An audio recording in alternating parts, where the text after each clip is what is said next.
I didn't remember standing on the stool. I don't remember barely second round. And I saw round one. I saw that hunger again. I saw me smiling, being loose. I did all that 12-fight win streak and everything you could possibly see by myself, and I did it. I've done it by myself for a very long time. The things that I need to work on is my finishing. That goes into sparring. That goes back into going with a team. I know I still have the energy. I know I still have the fire. I'm ready, man. But I'm ready to be part of the team again, man. I have all the tools to win and to be able to get that belt.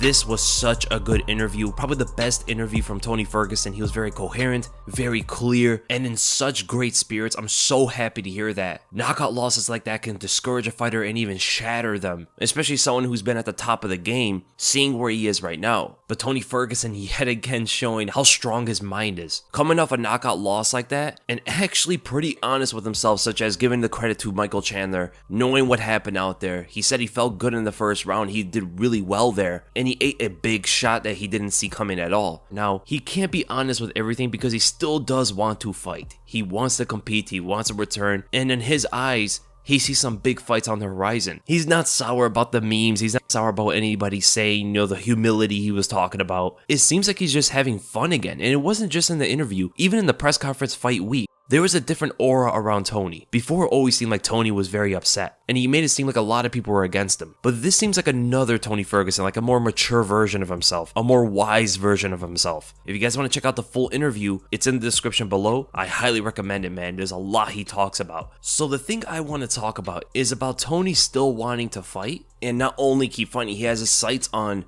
the champion still, to fight Charles Oliveira one day. That's his goal still. The guy's 38 years old, 4-loss streak, coming off a terrible knockout, taking so much damage in his career. He still wants to go down that path to fight the contenders, develop a win streak, and fight that man again. At this stage of his career, at his age, coming off a scary knockout like that, I don't know if that even seems possible at this point. I don't know, man. Perhaps he is the next Glover Teixeira. Perhaps he could prove everybody wrong. I mean, Glover has been flatlined before by Rumble Johnson, so it's not something we haven't seen before necessarily. And he did get absolutely pummeled by Alexander Gustafsson, so maybe he can make that transition. But the thing that Glover did, that Tony Ferguson, I don't know if he's going to do, is he kind of changed his style. He changed the way he was fighting. Glover does not have much of a chin anymore. When he gets hit, he gets hurt. But he has an ability to recover and use his wrestling to his advantage in a division where there's not a lot of guys that can handle him on the ground. Tony Ferguson's a great wrestler, but he hasn't really been using it. Will Tony Ferguson do that as well, where he focuses more on wrestling opponents to the ground using his top pressure BJJ instead of looking to just outstrike everybody? So it seems impossible for Tony, but the truth of the matter is we don't know how he's going to respond taking shots after that Michael Chandler fight. And the other thing is, he did actually look good against Chandler. He actually looked amazing in the first round. There's one issue though. The lightweight division is not like the light heavyweight division. The light heavyweight division is the worst division out of the men's weight classes. Lightweight is probably the most stacked. A division with a lot of well-rounded fighters that could do everything at a super high level. It's going to be pretty difficult to go to an area of the game that nobody else has. It's going to be so much harder for Tony to start wrestling these guys and have the same effect that Glover had in the light heavyweight division. Most of the lightweights can actually wrestle, whereas in the light heavyweight division, a lot of the guys don't have great wrestling. So from the interview, you can definitely tell that Tony Ferguson is in a right mental state when it comes to his confidence, his happiness, knowing what's important and wants to move forward.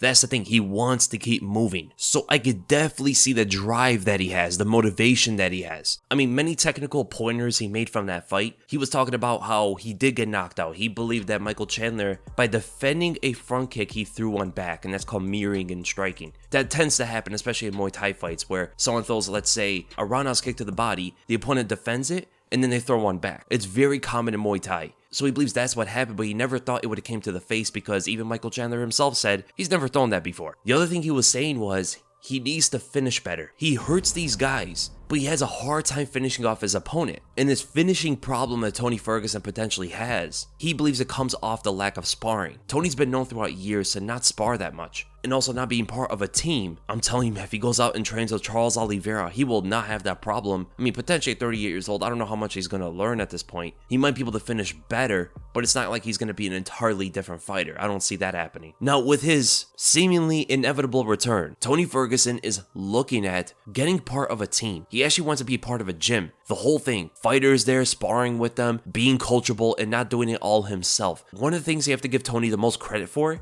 is getting this far in the game, coaching himself practically. The guy has been his own head coach for so many years, and he got to the point where he became an interim champion. He was on a 12-fight win streak. He beat some amazing fighters, put on some crazy performances out there. It was so great that people wanted to see him versus Khabib 5 times, and he was coaching himself. How crazy is that? Now, some people say it's kind of not smart that he did that. I mean, imagine if he was with a real head coach, part of a real team that entire time. And it probably shows you why its fundamentals, specifically like in boxing, isn't put together well. Knowing this, Tony has to be one of the most talented fighters we've ever seen. The fact that he was able to get this far with no real structure, most fighters could never do it. Most fighters could even go on a win streak doing that, let alone developing a resume to being regarded as one of the greatest lightweights of all time. But it leaves you to wonder, what if that entire time he was a part of a team, he had great coaches all around him, he had a real structure, how much better would he have been? So a bunch of these guys actually reached out to him. Chuck Liddell's coach, Syndicate MMA, even Charles Oliveira reached out to him. But Tony is saying that he's going to look at something local, train with the fighters, spar again, because Tony hasn't been sparring that much in the past few years, and actually do things right.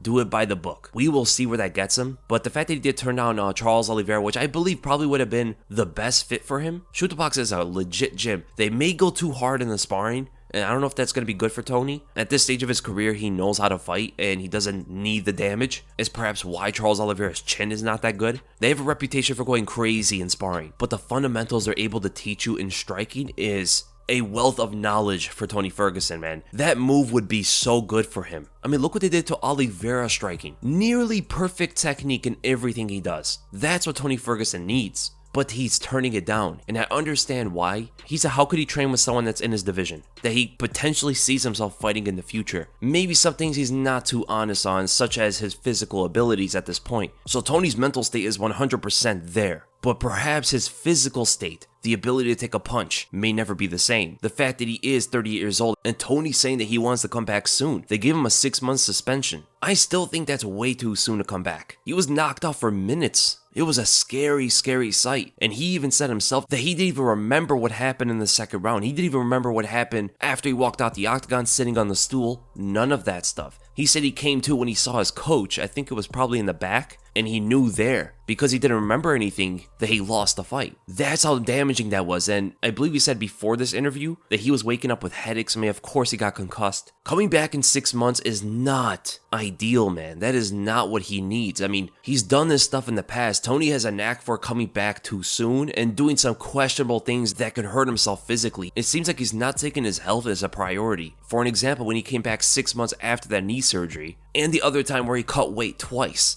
to fight Justin Gaethje. After the first one, he should have waited, man. Cutting weight twice in less than a month definitely has to take a toll on you. Even Justin Gaethje said so. He's like, I don't know why that guy did that. And now he wants to come back 6 months after being flatlined. This wasn't just a TKO like he got dropped and finished with strikes. Flatline, his brain shut off. And at 38 years old, the recovery is going to be even longer. If there is going to be a recovery, if his chin is ever going to be able to get to where it was. And I don't know if it is, man, because there's this instinct when a fighter gets knocked out like that and they get hit in the future pretty hard, the brain just doesn't want to take that anymore. And honestly, the stuff I heard from him, talking about that he still wants to fight the champion, he's motivated again, he has the fire, all this motivational talk that he's speaking about himself, I've heard it time and time again after a fighter, a legend, has been knocked out. And they've never been the same afterward. I still remember back in the day when Chuck Liddell was saying this over and over again after being knocked out by Quentin Jackson. And he was never the same after that. I remember Gray Maynard when he got knocked out by Frankie Edgar. He was never the same. Renan Barão. Look what happened to Renan Barão. And he was all confident to come back too after that first TJ fight. And that was just one bad beating. Man, that's the last thing I want to see. First, it was Tony Ferguson getting knocked out like that. Nobody wanted to see Tony like that. The next thing is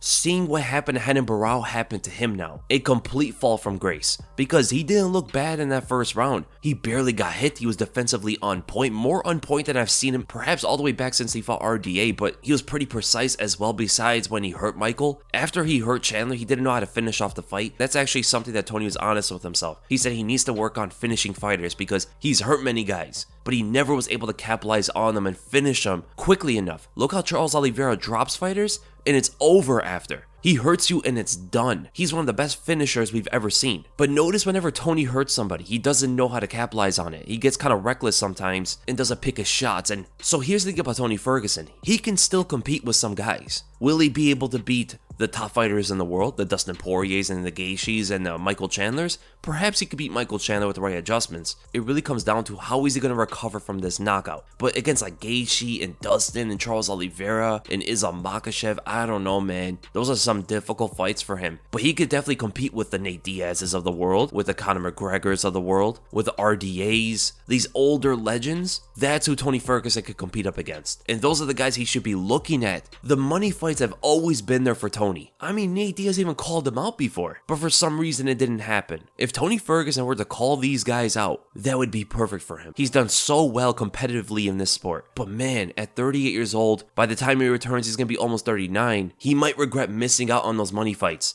Nate Diaz is the perfect opponent for Tony Ferguson, and he has been for a couple years. Stylistically, is an extremely winnable fight for Tony, even right now. Two guys are all about action and volume and activity and just laying gloves on their opponents' faces. I mean, that fight would actually be fun to watch as well. A lot of the fans would love to see a Tony and Nate fight, but the more that Tony loses, the more he fights these top-ranked fighters and extends his loss streak, the less these big superstars are going to want to fight him. And the fact that he still wants to go down that path, he still wants to just fight the top contenders and get to the champion. It is a bit frustrating as a Tony Ferguson fan and someone that knows his story, knows what he went through in the sport. It is frustrating to see him make these kind of moves. And I understand he wants to be the best in the world. He wants to be the champion, the undisputed champion, but I believe those days have passed. At this stage of his career, he should be looking at money fights. He should be looking at exciting fights to put on for the fans and get together with some of these stars because he's absolutely some sort of draw. I don't know about now, but he absolutely was. I mean, if the reports are true about the pay-per-view points that he was getting, he's one of the only fighters in UFC history to not be a champion and still get pay-per-view points. That tells you the level of draw that he is, or at least was.